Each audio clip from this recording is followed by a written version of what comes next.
Hello, just finished an interview with Heather Pace of sweetlyraw.com. Yeah, what a sweet woman to chat with, and I know you're going to really enjoy the conversation that I had with her. We went into a little bit about her story and her past. She's a classically trained chef. She's a raw vegan food artist, and for 13 years she was vegan, and 3 years she was raw. So she begins to share about that journey. She's not anymore, so I won't say any more, but let her kind of explain those details and that journey that she went on. So Heather Pace from sweetlyraw.com. She's an author. She's written 7 ebooks. Talks a little bit about those. And this is a great conversation. It's just much about her journey and relationship to food and nutrition that I know you'll learn from, as well as we talk a little bit more on the culinary side. It was nice to have someone on the show that is a chef and that can talk ingredients and preparation. So some insights there I know you're going to enjoy as well. So without further ado, here it is.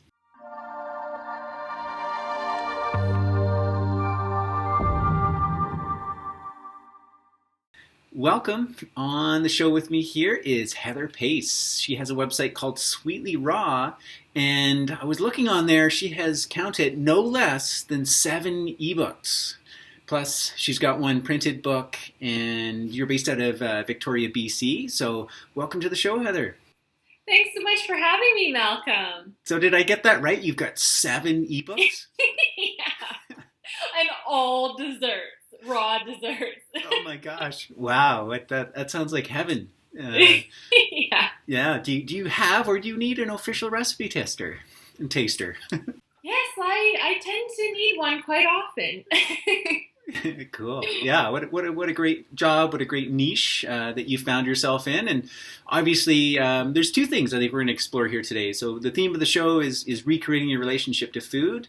Here you are, Heather Pace, Sweetly Raw. 7 ebooks, 1 in print. You've got the skills, the culinary skills, but you've also got that nutrition know-how. And obviously, I know your journey. You weren't born that way, and none of us are. It is always a journey, and just I'll add to that at this moment. This idea of recreating a relationship to food, it's always changing all the time. So even though I know what we're going to talk about is, you're at a place and a space in your life, I'm sure, and I'm guessing that you feel really good and really comfortable with food.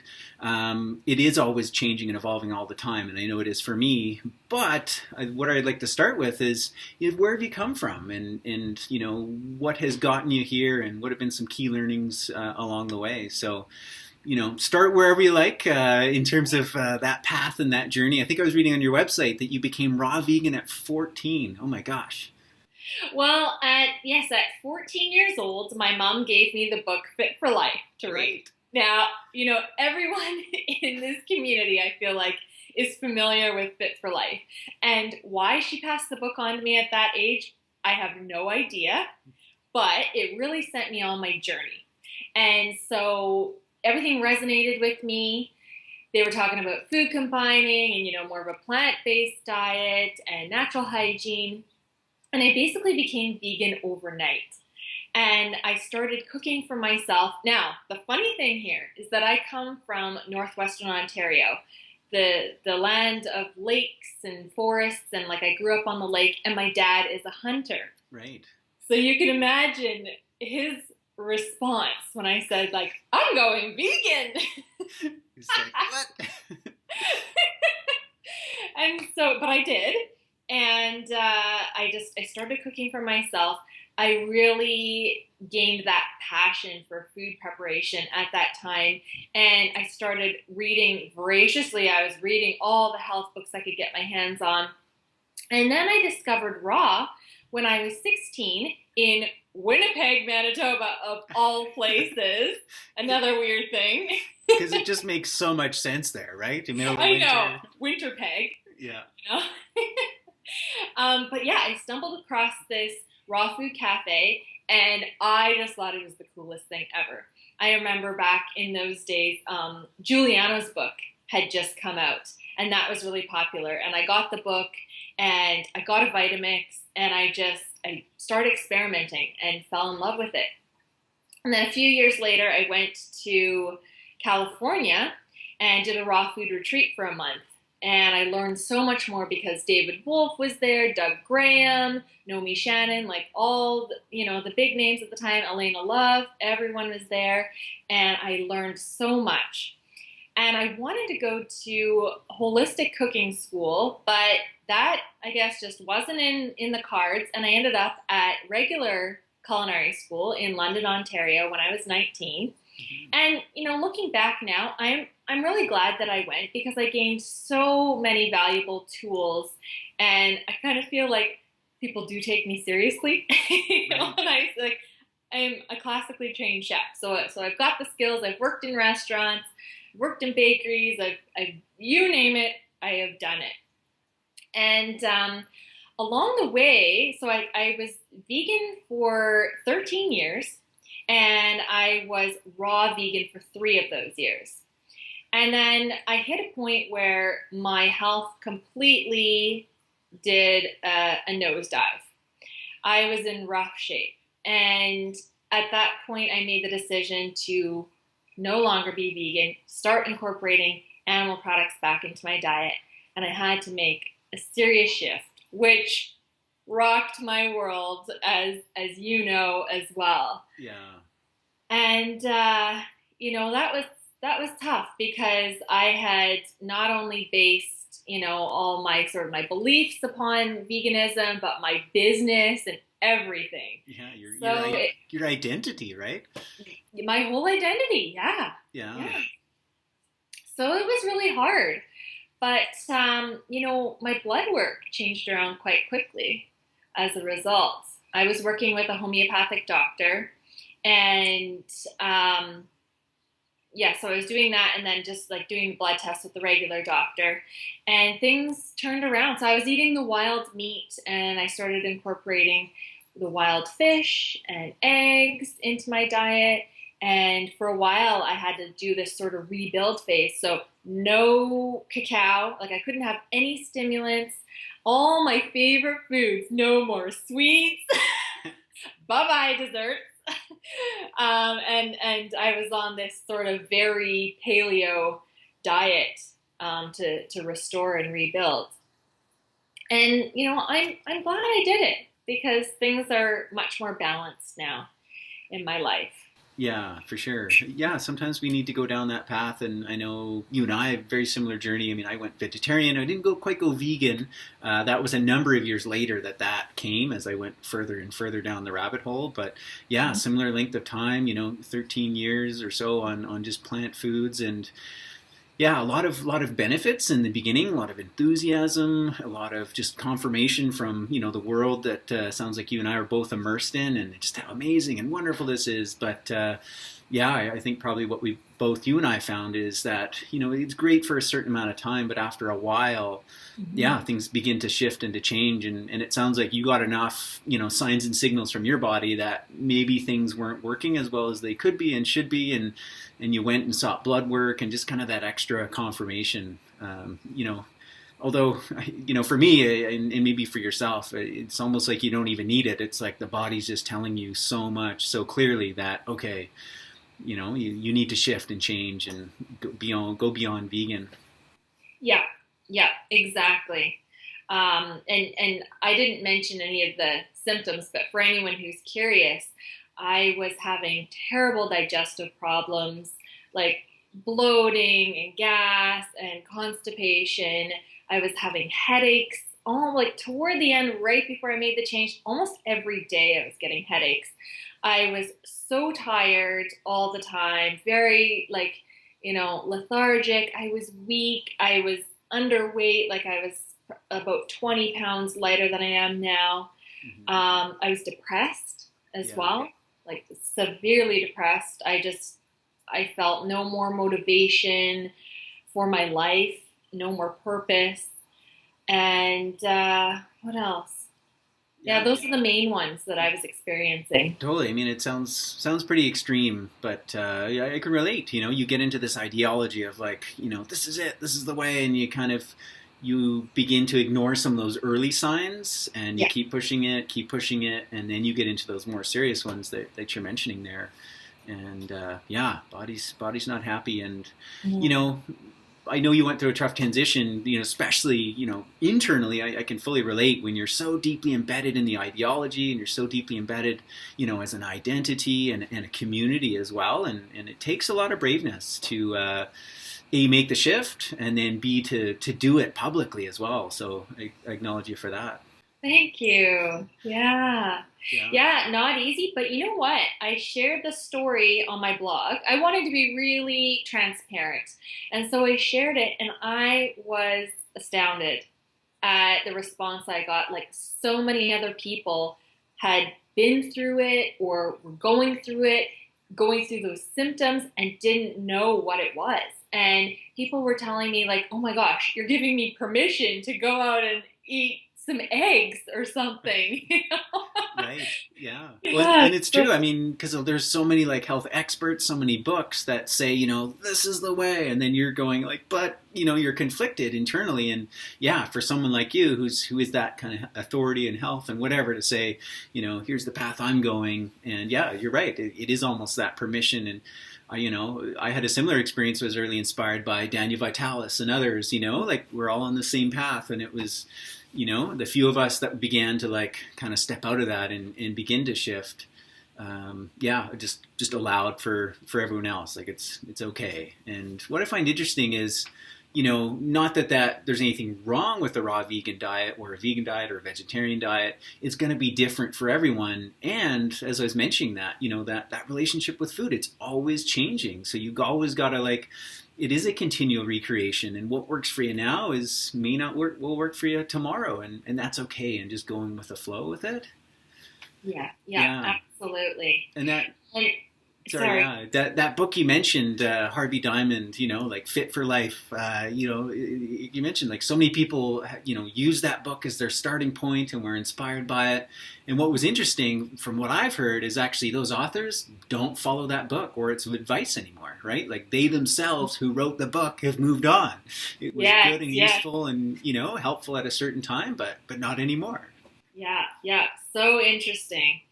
And, so often in the raw food community, we're told, like, if there are any health problems, you need to cleanse more. You need to try harder. You're not doing it right. Like, something's wrong with you, Yeah. That mentality, unfortunately. And that's where I really think we need to change and say, okay, my body's craving an egg or a piece of meat, although my body I never felt drawn to meat. I know some people do, but I didn't.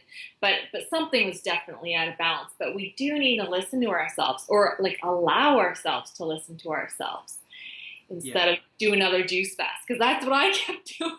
Right. Yeah, no, it's so true. It's this, it's just cleansing. It's just another like cleansing reaction. It's like, wow, like 12 years in, am I still cleansing? Do I need to cleanse some more? Yeah, I relate. I got very underweight as well as a result. And for me, I did feel a lot of, pushback from my body. Even intuitively, I began having dreams that I needed to eat meat. And then I shifted my spirituality, because a lot of my, diet was kind of interwoven and tied up with these kind of more esoteric, like spiritual beliefs, like, oh, we're just light beings, which, of course we are light beings. But what I began to embrace more was this idea of maybe what would be considered more of like a really like truly like earth-based spirituality, maybe more kind of Native American, shall I say, and maybe this is a romanticism, but from my understanding and my perception of a lot of Native cultures, there was just that really like, hard reality of like, if you live on this earth, you need to be on this earth. And I was really caught up in a lot of like yogic ideas of like, oh, it's all about ascension and, like transcending the earth, and I'm just going to meditate and levitate my way through this world. And, eating meat really grounded me. And from what I've heard, a lot of Native cultures, especially in Canada, from what I've heard, that they have a belief, a wisdom. It's like an adult wisdom. You come of age and come to this wisdom when you realize that in order for you to live, you need to take the life of another, in a sentient life, be it a animal of any type, even plants, right? We know, this was the ironic thing. Like here I was, this kind of plant worshiper, this, vegan person that just loved plants, loved animals. And I wasn't eating animals, but yet I was just eating plants without any like kind of care or awareness. And it's so in some sense it's like, okay, I really honor animals, but it was elevating plants to that same level. And I think that's maybe why there's that perception of Native Americans having that sacredness and that honoring of the animal, because they knew that's just what it took. It's like you had to take the life of another in order for you to grow, live, and thrive. And there's just no way around it, even from a gardening perspective. And I don't want to go into you and I aren't going to get into debates, but it's a whole big rabbit hole to get down, and we're just interwoven, and life feeds on life. And how can we, obviously we want to minimize our impact, minimize the suffering of others, but when there is that choice to eat another living being, plant, animal, fungi, or bacteria, there's got to be that reverence. That's the only way, right? Yeah. No, I totally agree. And also, there's never been a vegan society. Right. If we look at the history, that's never been a thing. No. So why are we trying to make it a thing now? Yeah, I would have argued with you, just, we've been like too devolved. You haven't been a high enough society. But yeah, it's and true. Before fire, there was raw and all this. Yeah, but it's true. Like we have evolved, and a really great book was called Catching Fire. Have you read that one? Like how cooking, basically it's written from an anthropological view of like how cooking really transformed us physiologically.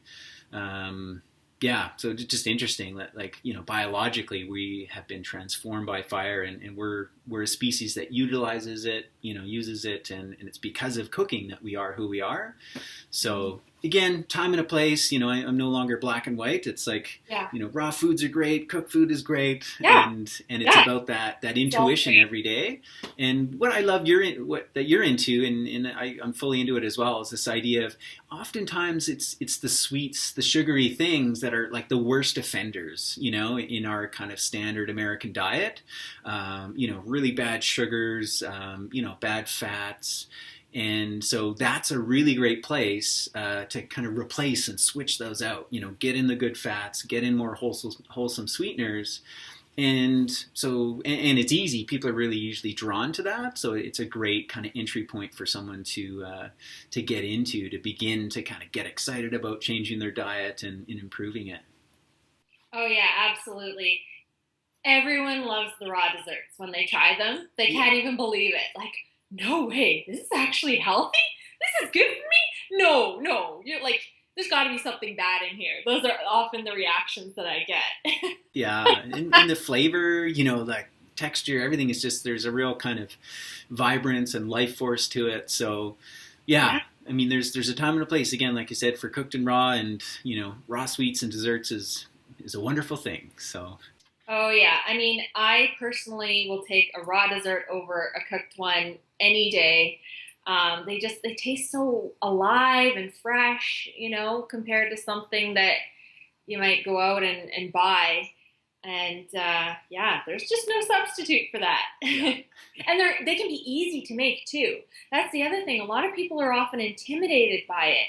And that's why I love teaching classes and showing people how easy it is. And people are always amazed, like, wow, I thought that was going to be really hard. Like, you make it look so easy. I can go home and do that. And it's true. We can all do it. Yeah, no, for sure. And much easier like preparation too, right? A lot of these raw desserts, like you say, just a couple of minutes to make, and then the cleanup is super easy.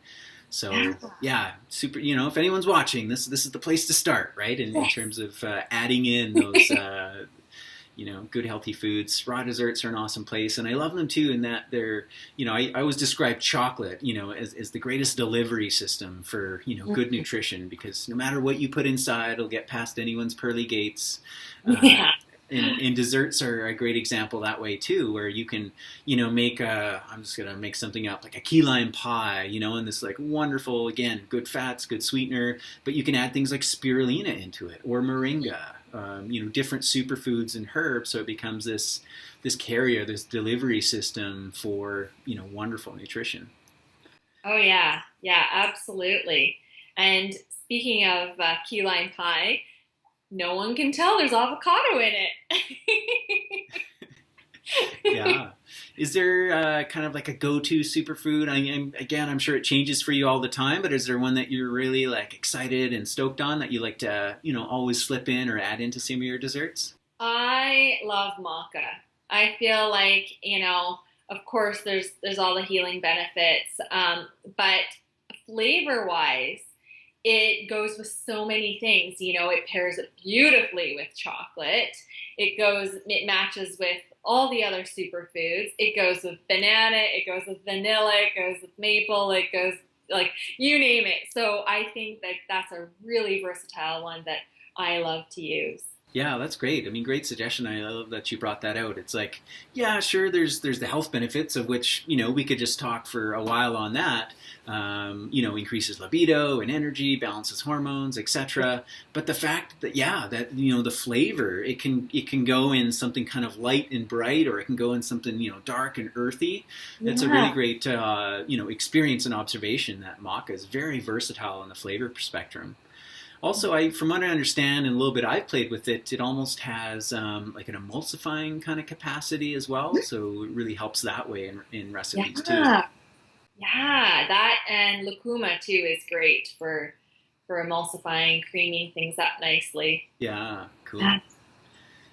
So what, you mentioned your dad's a hunter, so I mean that's great. You get to enjoy, any kind of the wild special game that's available in Canada up here. For someone that's that kind of that meat and potatoes, that wild game hunter, is there any desserts that you've really been able to win him over with that he really enjoys?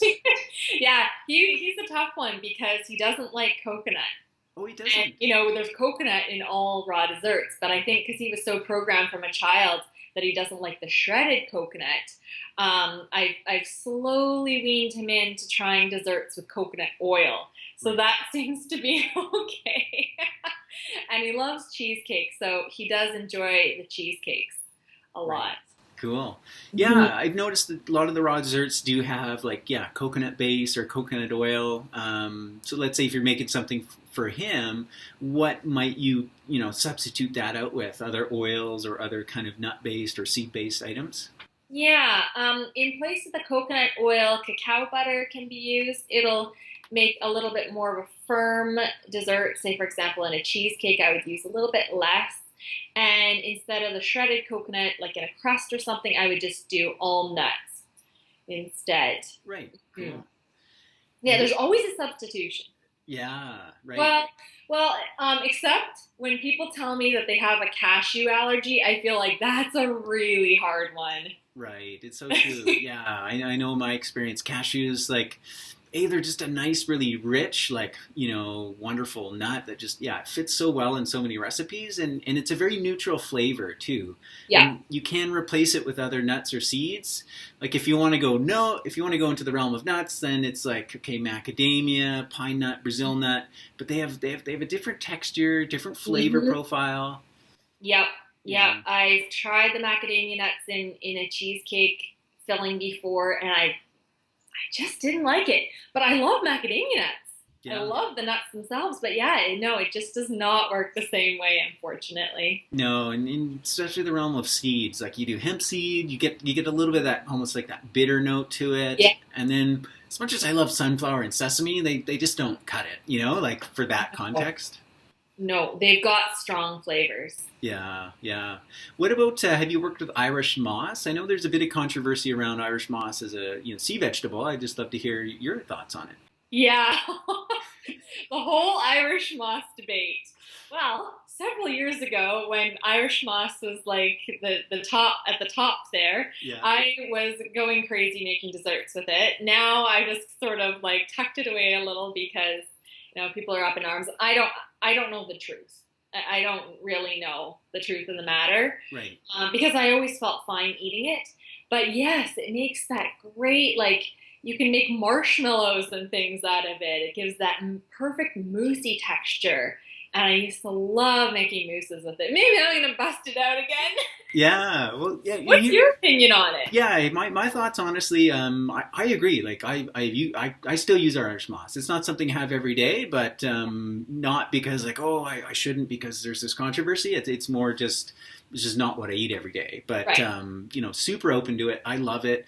One of the main benefits I love it, as an ingredient is the ability. Let's say we're talking about making a cheesecake, right? If you're creating that filling, oftentimes I find a lot of them, it relies on like a full fat like nut, so you got that density to kind of create that body and that thickness. And if you use Irish moss, which is a sea vegetable, so you're getting a sea vegetable, and talk about what a wonderful way to eat sea vegetables, like in a dessert. Yeah. And then, so you're getting all those good minerals, and then you're getting, you're be able to create that dessert consistency, but with less density, less calories. Not that I'm worried about calories, but you know what I mean? Yeah. So it just offers like a bit of a lighter texture to it. And so where the controversy comes in is this idea of like around carrageenan. And so there's some studies suggesting that actually carrageenan can irritate, someone's digestive system and the bowels. My perception of that is I believe those studies and those experiences came out of like isolated extracted carrageenan. So you can find it as a food additive or an additive in like toothpaste and this kind of thing.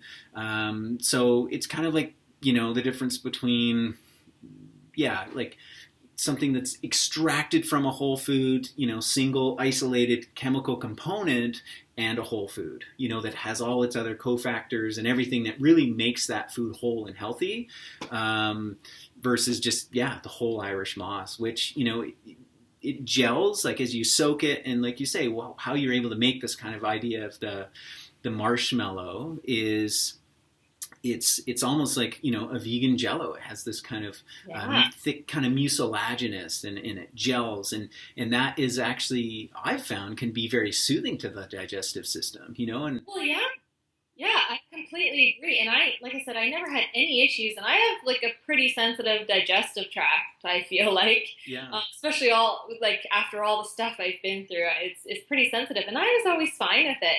And I really wonder about what you said too about like the extraction that they use to test it, because it is used in a lot of commercial baked goods and like skincare products and things like that.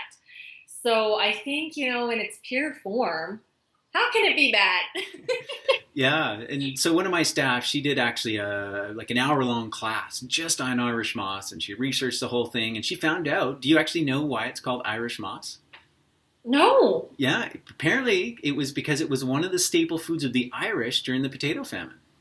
Oh, no way. Yeah, so well, that's cool. Yeah, it's a red seaweed. And, again, I'm done with this kind of like black and white, like, this is bad, this is good. I think all foods have a place and have a purpose, and can, everything's, food or poison, and that's medicine or poison. It's all about dose. And, this is obviously much, much more food. And I think there's a lot of benefits, a lot of value, a lot of healing there. And another person, his opinion was that it's actually the solvents. It's how they extract out the carrageenan in that, again, chemically isolated form, along with it in that actually is the damaging part and the irritating part. So, yeah. Right. Anyways, well, you and I will go with our gut on this one. Yeah. It feels good. Yeah, exactly. I like that. Yeah. I have some, so now you've inspired me to pull it out and make some desserts with it again. Yeah, for sure. Yeah, we have a little like chocolate mousse pie we sell at the Light Cellar, and it's made with Irish moss, so we love it and use it all the time. And another good substitute that came to my mind when we were chatting as well, for the cashews and the Irish moss, is the young coconut meat. Right. That's a good substitute for cheesecakes if somebody can't have cashews. Right. Yeah, for sure. It's just so darn pricey. Yeah. Yeah. Well, I mean, you're shipping such, quite a bit of weight, from across the world, so I can understand. Yeah, totally. Well, actually, you can get it frozen now too, so that's a good thing. Instead of cracking into a young coconut only to find that sometimes they're not so good on the inside. So I find occasionally I'll buy a package of the frozen, and it's great. It's perfect. Yeah, no, that's awesome. Mm. Yeah. So in your journey with food, and now that you're kind of not vegan, you're not raw, I know you're still primarily focused on that, and we talked about how wonderful and the benefits of that. In your kind of dessert making realm, have you started incorporating, some of the animal foods outside the raw or the vegan in dessert making? A little bit, but mostly I do stick to raw. I do enjoy some paleo baking once in a while, with the eggs or like occasionally I'll use some grass-fed butter, but mostly it's the raw stuff. That's like my real sort of comfort zone, my biggest inspiration, and yeah, Yeah, cool. yeah. Not that it's better, but it's just what I'm more drawn to. Yeah, for sure. It's your thing. It's your niche. Yeah. Do you? Yeah, actually, one of my favorite recipes, and you got to try this. I learned this from a woman, Melissa Heenig. She calls herself Raw Paleo Melissa. So she's, again, just like you and I, kind of eats everything, but in her own kind of work, just like you're saying, she's chosen a particular angle. This is what she loves, so she's into the raw paleo. And one of the greatest recipes I got from her is this raw butter pudding. So you basically take a half pound of raw grass-fed butter. You blend in, so you just do it in a food processor. I think you can do as many as you want, 2, 3, 4 raw eggs. And, I'll just preface that, especially with the animal foods. And, when I transitioned from vegan to, back to incorporating animal foods, I'd seen a lot of friends, who weren't necessarily into nutrition as much as I was, but they were definitely committed to their vegetarian path, started having trouble. And when they transitioned, it was almost like everything that they kind of stood for, they just slid back on, right? Like suddenly they were eating like conventional meat. And it wasn't as bad as going to McDonald's, but imagine that, right? It was like, here I am, I'm this vegan for all these reasons, and that didn't work, so I'm just going to eat McDonald's again, And it was like, no, you don't have to slide that far back, right? Yeah, exactly. You can still maintain high ideals, high standards. So whenever you do consume animal foods, and I heard you say like wild meat, wild fish, we still got to maintain really high criteria. And I think this is probably a good point to put it in here. One of the reasons that you hear about, detriments of animal foods, how they are bad for the environment, bad for our health, is not the animal food, it's how it was raised, or it was how it was handled or processed. And you can choose really good, high quality animal foods that are extremely healthy. And, wild is an amazing one. Grass-fed or pastured is another term. So if anybody's watching, and you're into that realm or you're about to explore it, keep that as your kind of your gold standard, and always look for those versus, well, okay, I'll just go, down to the grocery store, just get old anything. Yeah. Oh, yeah. That's bad stuff. So we're taking in a lot of hormones and antibiotics and grains, and I always have this analogy in my head that they give pigs lots of grains and corn to fatten them up. Yeah. So if we're eating these animals that are eating a bunch of grains, we're taking in all those grains too. Yeah, which have omega-6, the pro-inflammatory, oils to them. And so you're absolutely right. So if you do the grass-fed, it's a flip. You'll now be getting high omega-3s, anti-inflammatory. So back to the recipe. That's what I was saying. You got to have the grass-fed butter. Raw, if you can, ideally. There's definitely a difference in raw dairy versus, pasteurized, homogenized. Unfortunately, in Canada, that's a bit of a challenge. But, you too can be part of your secret back alleyway milk pickup. Yeah. Join the secret underground, black market. But anyways, otherwise, grass-fed is best, raw, ideal, and then raw eggs. And again, pastured, the closer we can get to the source, to the farmer, know how those were raised, the better off we're going to be in terms of nutrition. So throw in a couple of raw eggs, and then you add a little bit of honey. to your Mm-hmm. choice, to your sweetness, and then any kind of flavor. So generally I'll make this a chocolate pudding. So you put in cacao powder, you could put in maca, you could put in, lucuma, any of these kind of superfood powders that I know you're familiar with. And you got to try that out. Makes an incredible. And then do you bake it or you eat it raw? You just eat it raw. You just like whip it up. So you put it in the food processor, okay. and you gotta, at first, it's just kind of like turning, and it just looks all like, but after a certain point in time, it just all comes together, and it's just this, even if the directions were now put in a pan and bake it, I guarantee you, just from tasting it, it's like cookie dough, it's like. Oh yeah, I always love the cookie dough. So yeah, okay, awesome. I'll have to try that. Yeah, it's the best thing, just raw, straight up like that. Yummy. All right. And just so people know, I know we're talking about the raw, like wild meat and this and that, but I also want to stress that it's about like doing as the best you can. Yeah. So maybe it's not maybe it's not the wild meat, but just like at least get the hormone and antibiotic free and like organic meat if you can, or the organic eggs, but they don't have to be from your friend's coop.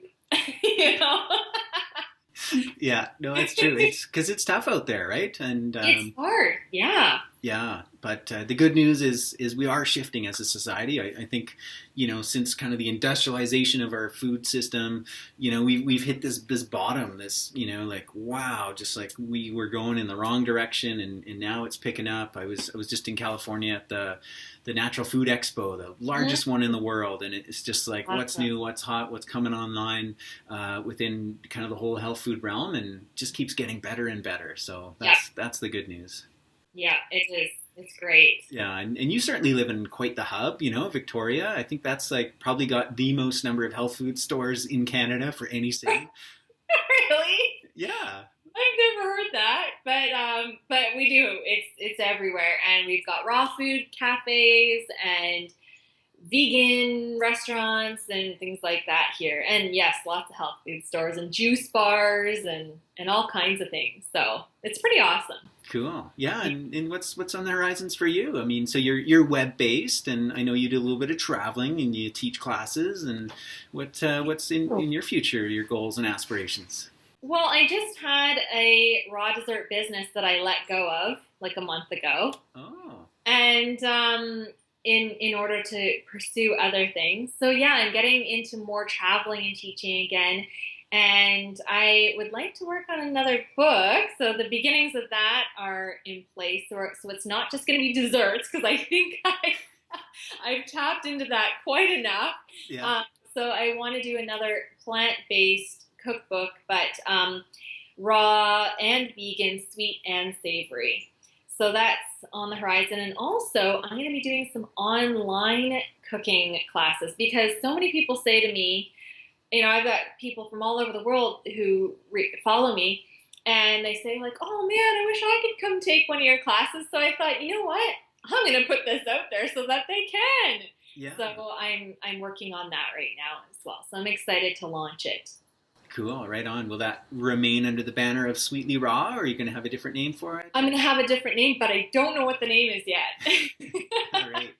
Well, stay tuned to Sweetly Raw so you can find out, right? Yes, sweetlyraw.com. All right.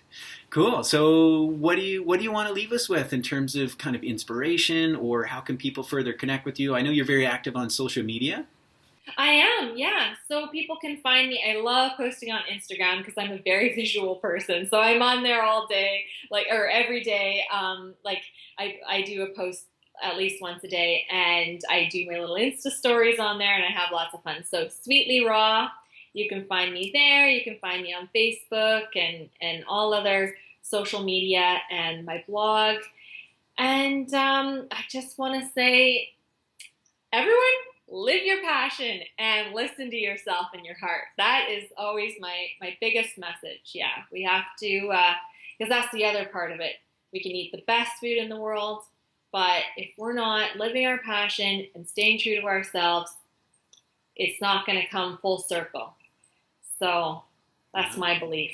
Good, right on, and thanks for that. And you're definitely, living proof. You're living that. So awesome.